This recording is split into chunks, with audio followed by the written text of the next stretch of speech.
Hi everybody. So in this video, we're going to look at finding the area of a sector when the angle is measured in radians. So we'll work through 3 examples. In the first one, we'll look at the area of a basic sector. In example 2 will involve some trigonometry. And in example 3, we'll look at an exam style question. So if we begin with the general formula for the area of a sector, we have the radius given as r, and the angle of a sector is in radians. We'll call this theta.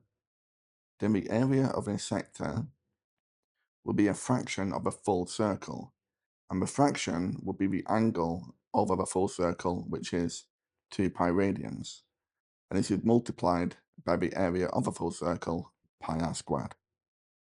Then you can see that these 2 pi's will cancel, so when theta is in radians, the area of a triangle is 1/2 times theta times the radius squared, okay? And we'll be using this formula as we progress through the video. So if we want to work out the area of this sector, then we can see that the radius is 6 and the angle is pi over 3 radians. So the area of the sector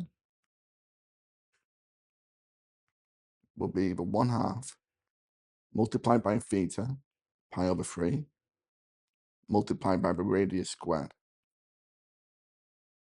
We can tidy this up as pi over 6 multiplied by the 6 squared, and this will give us 6 pi centimeters squared, okay? So that's the area of this sector.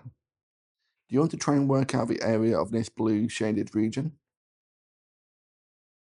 If you think of it as finding the area of 2 sectors, we've got the big one and the small one. You can pause the video and come back when you're ready.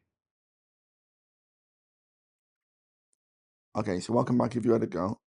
So if we look at the area of this big blue sector, then the area will be 1/2 times the angle theta, which is 5 pi over 6, multiplied by the radius, and you can see the radius will be 4, squared. So this will be multiplied by 16.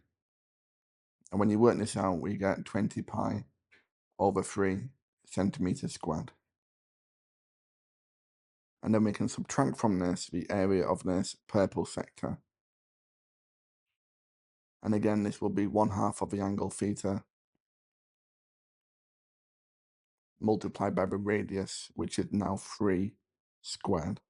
So multiplied by 9. And this will give us 15 pi over 4 centimeters squared.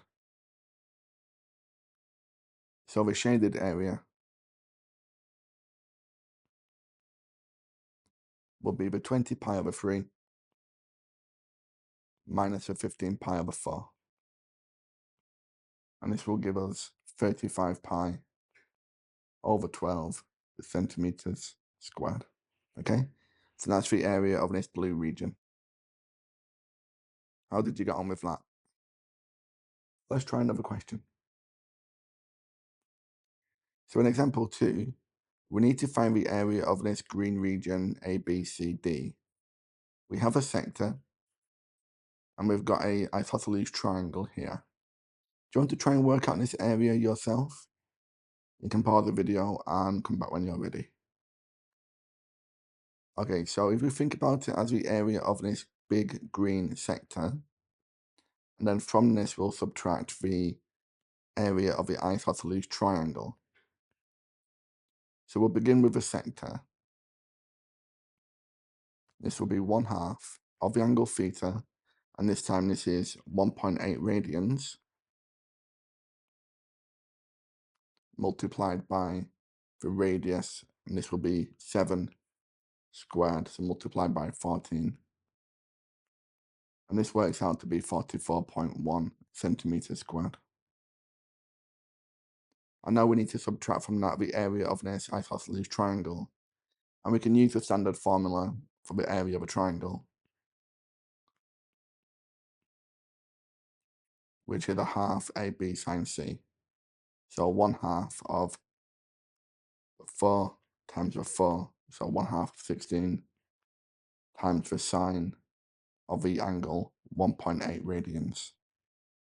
So when you want to work out the sine of the angle in radians, we need to make sure that our calculator is in radians mode, not degrees mode.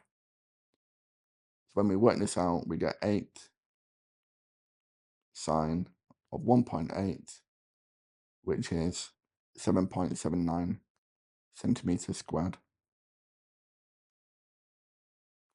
So the green shaded region will be the area of a sector minus the area of a triangle. And this is approximately 36.3 centimeters squared. Okay, how did you get on with that? Let's try one more question.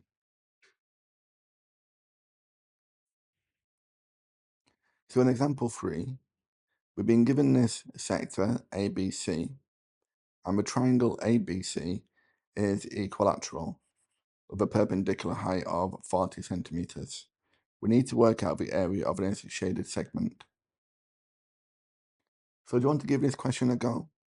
If you concentrate on this right-angled triangle and think about the size of this angle and how we can use that to work out the radius of a sector, you can pause the video and come back when you're ready.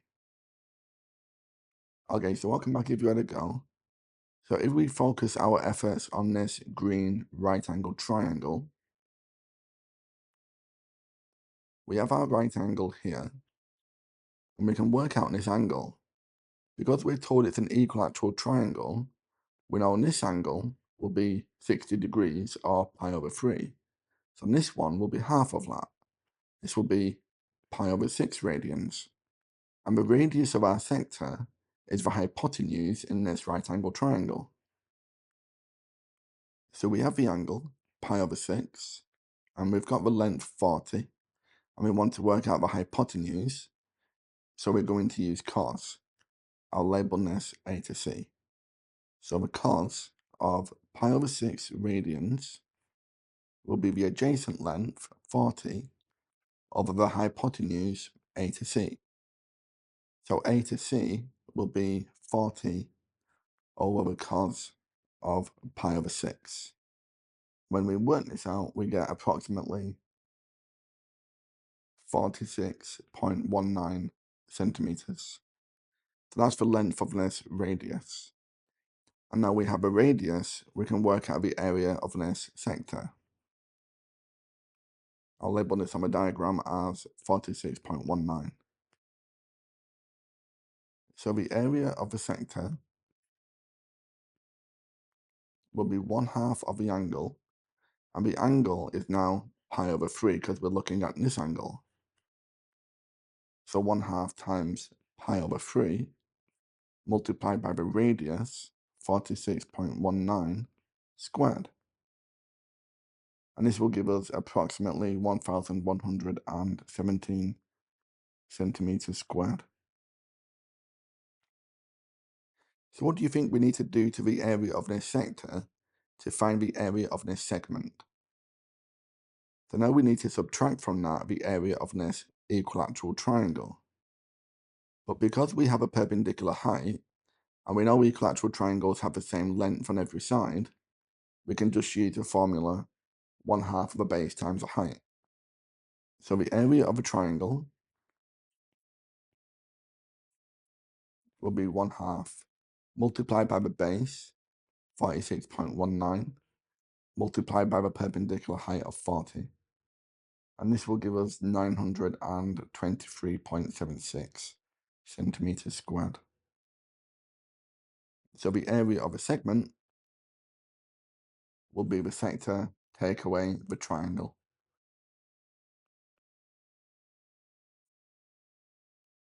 And this works out to be approximately 193.25 centimeters squared. Okay? Thank you very much for watching. If you want more practice on this topic, you can download the worksheet and view the online lesson from my website, mrmathematics.com. I'll leave a link below.